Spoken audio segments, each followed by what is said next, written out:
So here it is, part 2 of Overlord, which means it's time for a Shinya summon. And this banner, same like the last banner, it's only featuring 2 units, and those 2 units, of course, being Ainz and the girl Narburl. One thing you may have noticed, though, is that Narburl is a light unit, actually, and as you know, we couldn't awaken Shaltir, or ascend Shaltir, let me say, since we did not have the Light Summoner's Road, but thankfully it has been confirmed that the Light Summoner's Road was coming in part 2 all along. So hey, you know, it all worked out in the end. I will tell you right now, though, good luck actually trying to full clear that thing, because from what I've heard, it's extremely difficult. Ainz is probably one of the most anticipated units in all of Grand Summoners. He's actually one of the most requested crossover units as well, and for him to finally make his debut is quite exciting. But did they do this man justice? Is he kind of trash? Or how good is he? Well, Ainz has a lot going for him. For one, he has amazing slots. Even if you want to take him to LB7, you actually do get a chance of getting another support slot, which is amazing, but his heal slot should be perfectly fine for most people. As for the kit, we have magic resist downs, we have fire and dark resist downs with the art, and with the true art, you actually archgen for your team.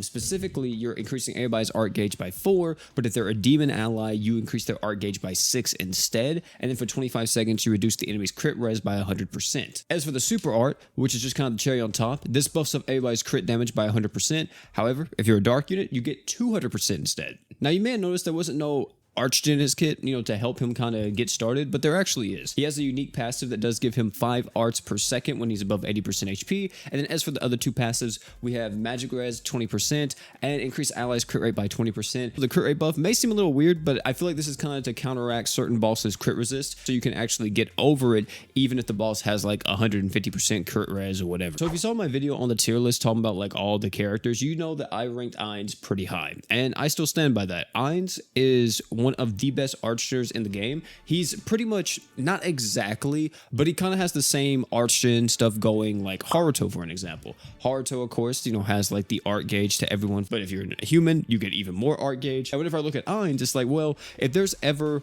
a situation in the future where demon teams are extremely prevalent, or there's going to be, you know, a lot of demon units that are extremely strong, you're going to want Ainz on your team just for that extra archgen. But not only just for the demon teams, this guy is a fantastic archgener on his own. He's also able to flip a switch extremely easily. Since his super art gives everyone that 100% crit damage, if you're using mainly dark allies, you're getting 200% crit damage. So he's making other characters hit extremely hard. He himself is going to be hitting extremely hard with that super art. Overall, I don't really see too much of an issue with Ainz. I don't think that he's the most broken character we ever got, but he's an extremely strong support unit that just gets even stronger whenever you throw him on a demon team. Talking about support units, let's talk about the next character of this banner, Narburl, or Gamma. So Gamma has some craziness in her kit that I personally really like. I'm somewhat biased to this character, I will say that. Her slots are amazing. She has 2 support slots. That's just whew.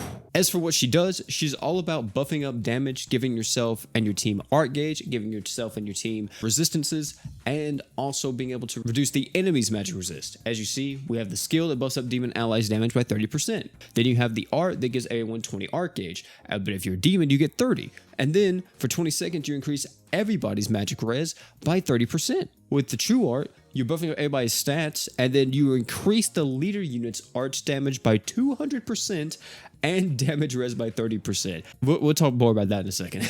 And then the super art is what reduces the enemy's magic res by a massive 100%. He has a unique tactics ability, kind of like Dark Finn. However, hers are specifically for demon allies, which means that since this is unique to her, this will stack with other like 50 art gauge ups or 30 art gauge ups that other characters may have, like for example Draken or Forte, or you know, whoever you're wanting to use. So I personally really like Narburl as a character. I think that she's great as a demon nuke supporter character, or she can be used more so in sustain due to the fact that she's giving that damage res. And I like too that the damage res or the true art buffs aren't tied specifically to a demon leader. It's just tied to any leader unit that you have on the team. They're going to be able to get that damage buff plus the damage res. So, you know, if you're going up against a hard fight and you're using someone like Volti LR for an example, and you want Volti LR just to have tons of DR, well then you can use someone like Gamma on the team, use Gamma's art, go into the true art to give Volti LR the buff, make sure that he has 30% DR, on top of Volti LR already having all of his DR that he has, and he's practically not gonna die unless you just really mess up like your equip rotation or something. I guess the only real negative to Narburl is the limited true art and no crazy overtime arc gauge. She does have the burst arc gauge, and that's kind of it. This is one of my most anticipated units so far from the Super Awoken era. I really like this character, and I think she has some major potential. Now moving on to the should you summon for this banner, and I'm just gonna tell you right now, I 100% believe this banner is miles better than the last banner we got for Overlord. So much so that I would say this banner is a summon, or possibly you must summoning this to pick up Ainz or whoever. The only reason why I would say you wouldn't summon on this banner, if you really want to save for like Fate or Kirisame or somebody else, then definitely save. But if you're not like one of those people, if you're new to the game or you're looking for some really strong units, this banner has two pretty strong units. I'm going to be summoning on this banner tomorrow, and hopefully I wind up actually getting one of these characters, or getting both. That's the dream, is to get both of them. For the people that are going to be spending some money on this banner, this specifically for the paid players, more so than the free-to-play players, if we follow JP, which we probably will,